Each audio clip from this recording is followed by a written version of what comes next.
Hi everyone, Georgie here with Ukraine Matters. We're going to talk about the drone strikes and everything else in the second part of the video. I'm going to do a quick map update just so we're on the same page. And I'm not going to cover the northern part today at all because it's about the same situation. Russians are trying to push, Ukrainians are defending, fighting in Kremina forest.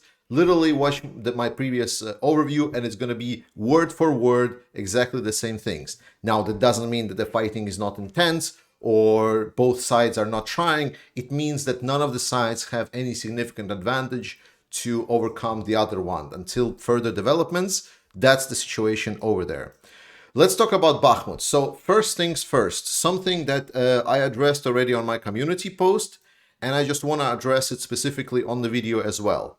There has been a day or a couple days ago appeared like this big discussion where some of the Polish media reported apparently that Ukrainians have, oh sorry, I should use blue for Ukrainians, but the point still stands that Ukrainians supposedly waited until they dedicated themselves to Berchivka and Yagidne around here, and then they struck kind of along this road and did a big penetration push. Now, for a longer time, I got super spammed this time for this in email. Like it was kind of crazy even. I've made a community post describing that it sounds kind of shady. Now, could it happen? Technically, yes. Like Ukraine has the forces to execute on that. Those are the forces that are being prepared right now for the offensive. You know, if Ukraine would decide to dedicate some of that forces, they would be able to essentially struck and penetrate because then will they let loose. Additionally, we also know that General Syrski was in the area, so potentially he was planning something. My initial understanding there was that General Syrski was there just to kind of keep the control of the area, make sure that that Ukrainians fall back when needed, that there is no situation that's going out of control. So basically being like right there on the ground.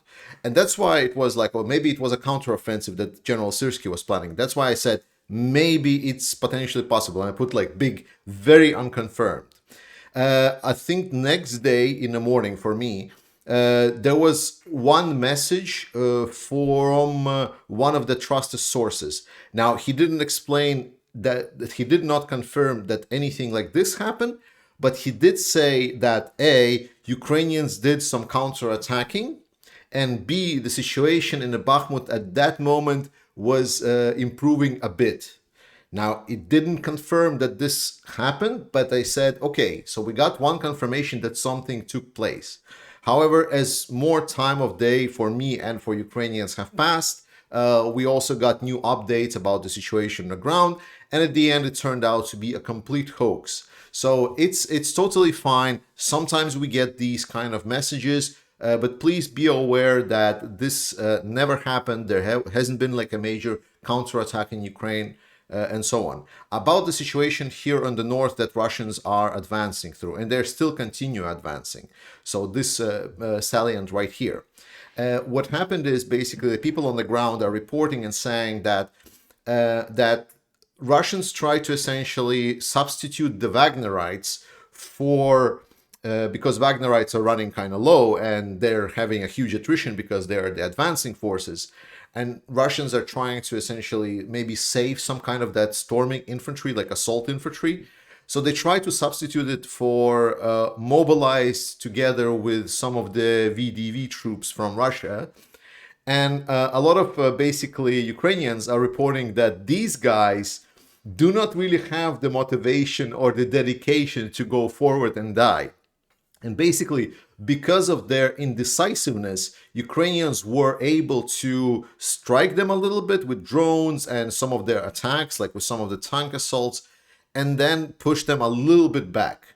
But then, like very quickly, the fact that they were pouring back a little bit, pulling back a little bit, they returned back the Wagnerites, and now it's the Wagner that is again on the spearhead, and they're pushing and they're sacrificing the Wagnerites, the prisoners, whatnot. So basically, that's what's the situation. Now, there are two important things here. Firstly, that the Wagnerites are attritioning, so that is good. That's not an infinite resource. Secondly, Wagnerites are the motivated troops that are able essentially to advance.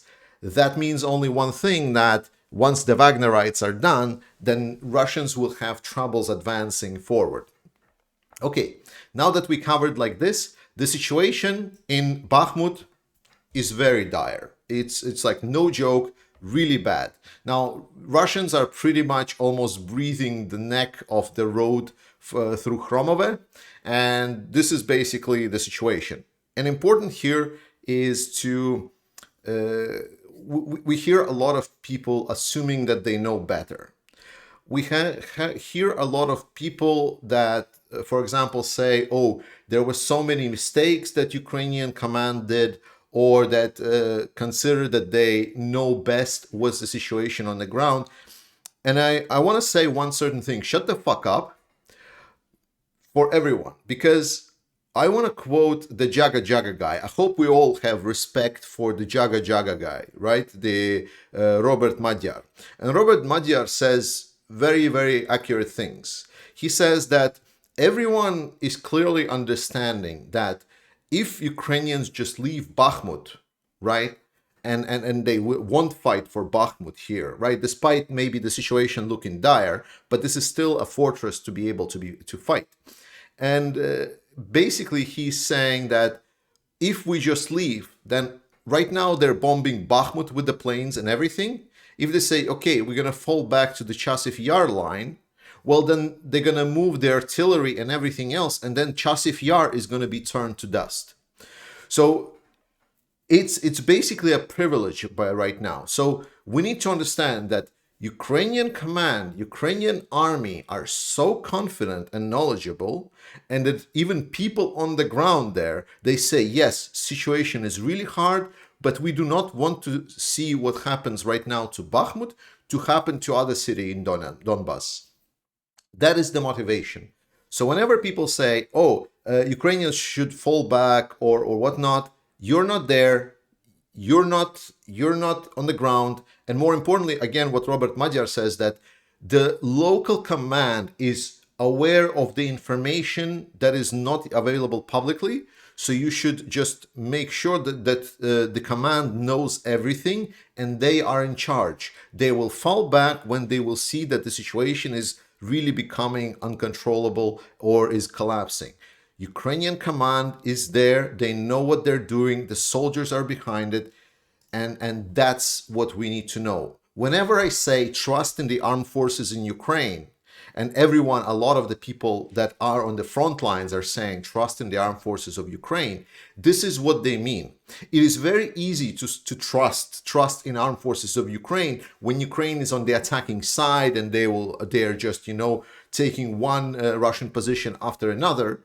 But important part is to keep the trust now that the situation looks dire, because again, this is just one point on the map.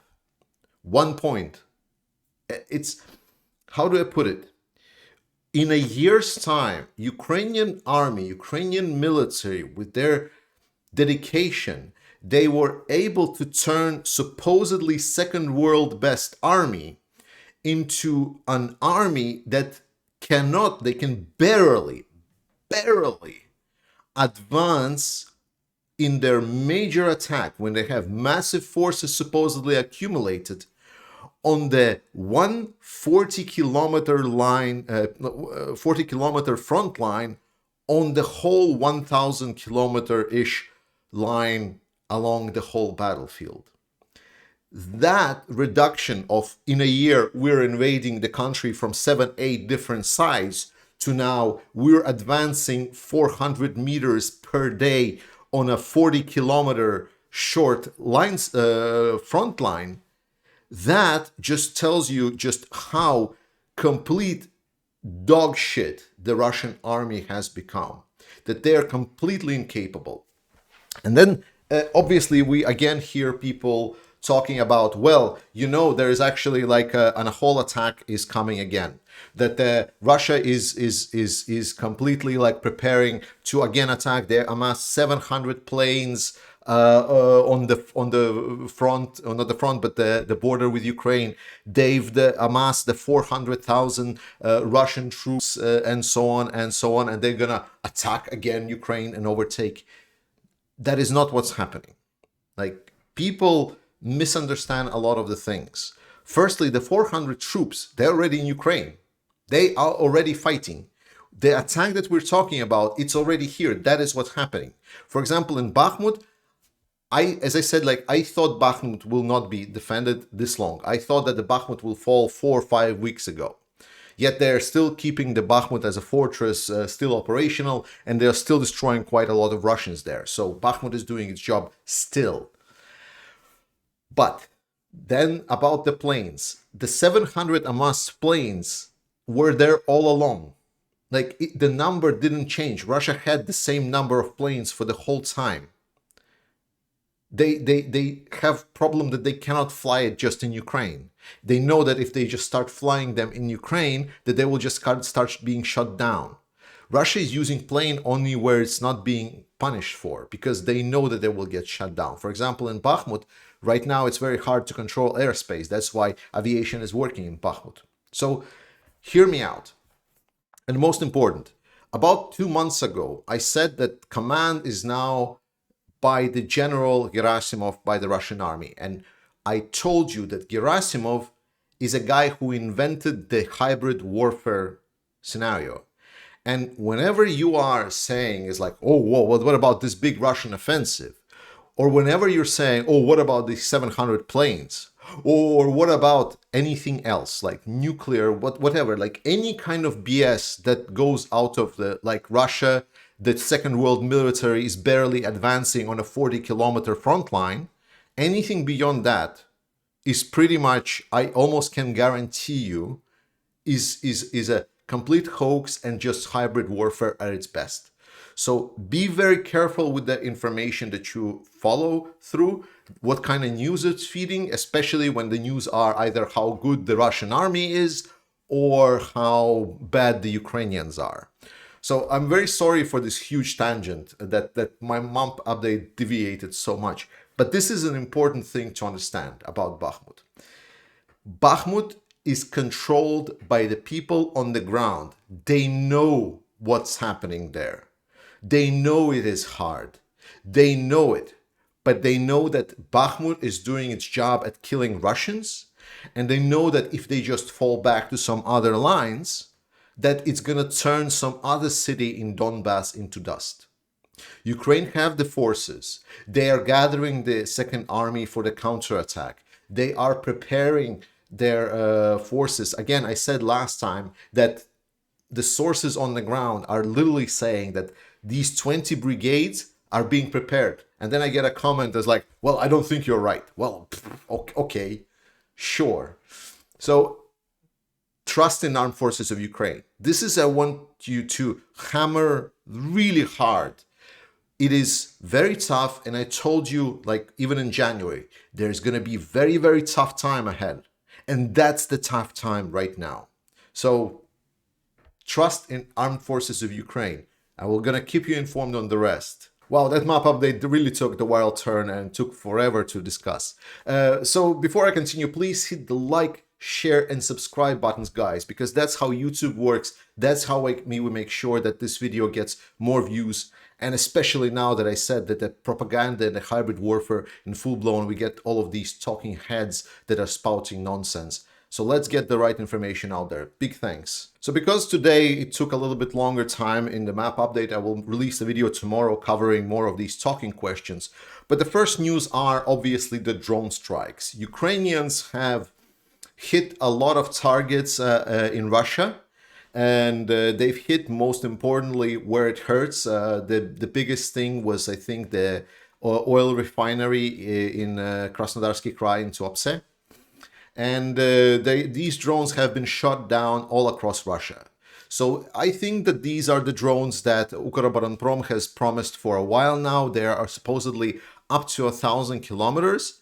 And I believe right now it was the first kind of tryout run of them. So it was a huge wave, many, many drones flying all along the different axes. We're going to see how it will go.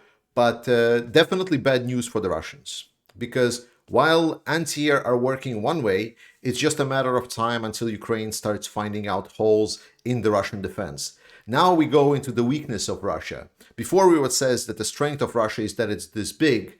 Now we see that it might be the weakness of Russia, that it's this big. I'm pretty sure that these drones don't just fly in a straight line and they can be pre-programmed. So if Ukrainians will find out how the air defense of Russians are situated in multiple runs, at some point they will find out how to get how to get around it. Second question that's been asked quite a lot for me is that why did Zelensky fire General Eduard Moskalov? And the answer is he didn't. He relieved him from command of the Joint Forces operation. An important part is to understand what is a joint force operation. When Russia invaded Ukraine in 2014, and that's when the war started, when Russia invaded first Crimea and then Donbass. So in 2014, Ukraine has started something that's called anti-terrorist operation on the east. And they were successful until Russia sent in additional forces. And at that moment, kind of weak Ukrainian army that they had at the moment were not able to continue. Therefore, we ended up with the Minsk agreements that were ultimately broken by Russians anyway. Now, what does joint forces operation means? So after the anti-terrorist operation somewhat ended because there was less disline, there was peace agreements and so on, what happened is that instead of just being the anti-terrorist operation, it became an operation on the border with these Russian pro-Russian forces that were the terrorist forces that Russia sent into Ukraine. And that operation was called of joint forces. Joint forces being the army, the National Guard, the border guard, the police, and everything. So they created for that operation a specific command structure with a specific commander in charge. So eventually, when Russia full-scale invaded in 2022, that's when the joint forces operation was still operational, were defending the front line. But as the time passed, and as Ukrainian kind of more consolidated the power around the general staff, so now we have Ukrainian forces commanded by the general staff. So the head of the joint forces operation is factually irrelevant because there is no more joint forces operation. General Eduard Moskalov still remains the position within the Ukrainian military. It's just his command post as a joint forces operation is non-existent anymore de facto. That's it. It was just a bureaucratic procedure. There was nothing to it. I hope this helps. Please stop spreading misinformation and panic and filter your information for hybrid war. We're going to talk more tomorrow. I love you all, guys. Huge thanks to all of the supporters of this channel, Patreon and membership. I really appreciate it, especially with YouTube essentially demonetizing every single video. Thumbs up. Love you all. Slava Ukraini.